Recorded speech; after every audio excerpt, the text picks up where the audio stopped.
جائیں، کہیں کہ ہمارا رب اللہ ہے، پھر اس پر جم جائیں۔ ان پر فرشتوں کا نزول ہوتا ہے، نہ کوئی غم کرو نہ خوف، خوشیاں مناؤ جنت کی جس کا تم سے وعدہ کیا گیا تھا۔ اللہ کی ربوبیت پر اطمینان جب انسان کو ہو جاتا، میرا رب اللہ ہے، ربی اللہ، انسان کے لیے نہ کوئی کھٹکا، نہ کوئی خطرہ، نہ کوئی خوف، نہ کوئی حزن۔ جو کچھ ہو رہا ہے کس کے اذن سے ہو رہا ہے؟ اللہ کے اذن سے۔ اللہ کے اذن کے بغیر پتہ تک نہیں ہلتا۔ اس کائنات کو چلانے والا ایک سمیع و بصیر خدا ہے، وہ جو میرا دوست ہے، میرا ولی ہے۔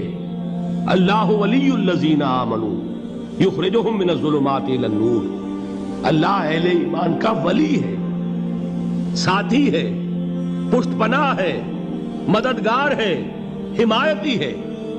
بتائیے جسے یقین ہو جائے کہ اللہ میرا مددگار، اللہ میرا محافظ، اللہ میرا پشت پناہ، اللہ میرا حمایتی، اس کے لیے کوئی خوف ہوگا؟ اس دنیا میں یہ چھوٹی سی بات اگر آپ کے دلی اطمینان اور سکون کا باعث بن سکتی ہے تو ذرا تصور کیجئے۔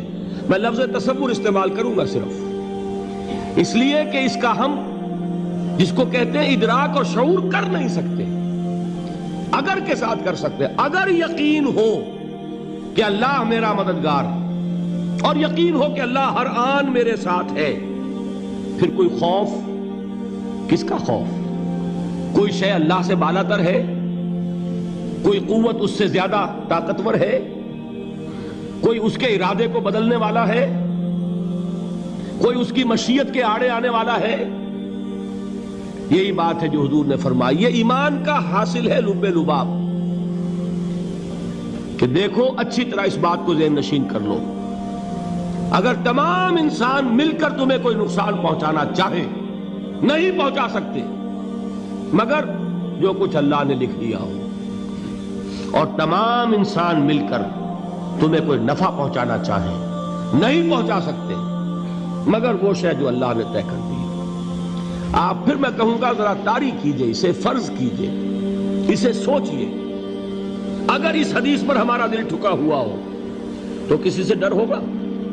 یہ مجھے نقصان نہ پہنچا دے، یہ میری رپورٹ خراب نہ کر دے، یہ میری انکریمنٹ نہ رکوا دے، یہ میرا یہ نہ بگاڑ دے، یہ میرے یہ نقصان نہ پہنچا دے۔ اس کا ڈر، اس کا ڈر، اس کا خوف، اس کی خوشامد، اس کے لیے جا کر طرح طرح سے اپنی عزت نفس کو ذلیل کروانا اس کے سامنے، یہ سب کچھ کیوں کرتا ہے انسان؟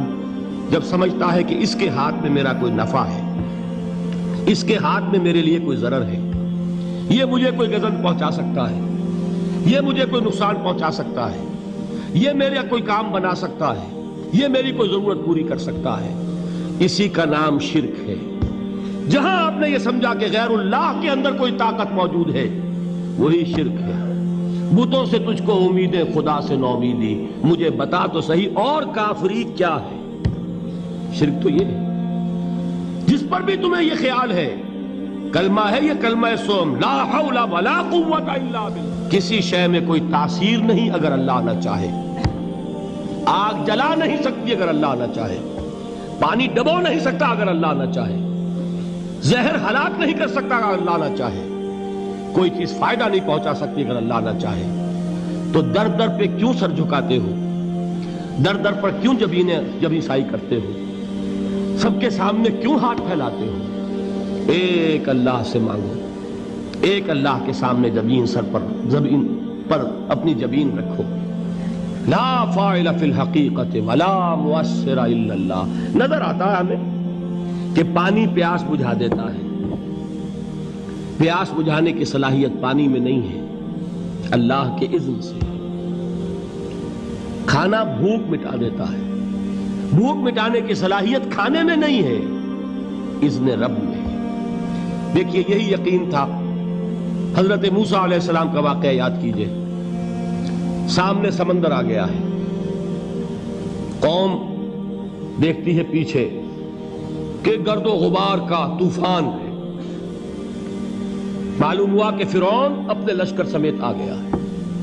لشکر جب چلتا تھا تیز رفتاری کے ساتھ تو گرد و غبار کا جو طوفان اٹھتا تھا اس کا تصور کیجیے، اور لمحہ بلمحہ وہ قریب آ رہا ہے۔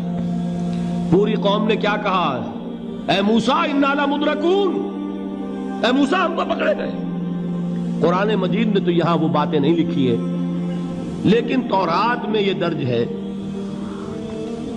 کہ بنی اسرائیل جھگڑنے لگے، دست و گریبان ہو گئے موسیٰ کے ساتھ۔ موسیٰ نے یہاں مروایا لا کر، اس سے تو ہم ہی بہتر تھے، وہاں کھانے کو ملتا تھا، زندگی تو تھی، بیگار ہم کر رہے تھے، موت تو نہیں تھی۔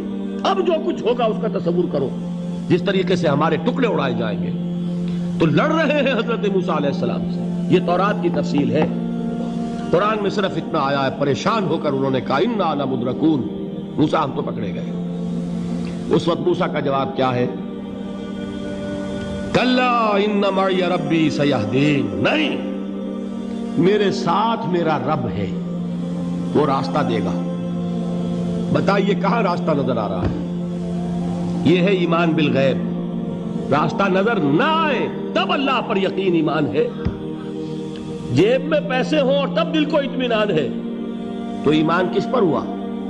پیسے پر، اللہ پر نہیں۔ جب وسائل و ذرائع نہ ہوں اور پھر یقین ہو کہ اللہ مسبب الاسباب ہے، وہ اسباب کا پابند نہیں ہے، وہ اسباب کا محتاج نہیں ہے، اسباب اس کے محتاج ہیں۔ اگر یہ یقین ہے تو اللہ پر ایمان ہے، یہ نہیں ہے تو تمہارا ایمان اسباب پر ہے، وسائل پر ہے، ذرائع پر ہے، مادیات پر ہے، اللہ پر نہیں۔ اس وقت کہاں راستہ تھا؟ کوئی راستہ تھا؟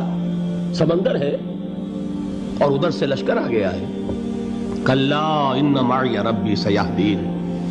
اب دیکھیے ایمان کہہ دینا آسان ہے، ہوا معکم اینما کنتم، جہاں کہیں بھی تم ہوتے ہو اللہ تمہارے ساتھ ہوتا ہے، لیکن اس کا یقین قائم ہو جائے تو زمین و آسمان کا فرق واقع ہو جائے۔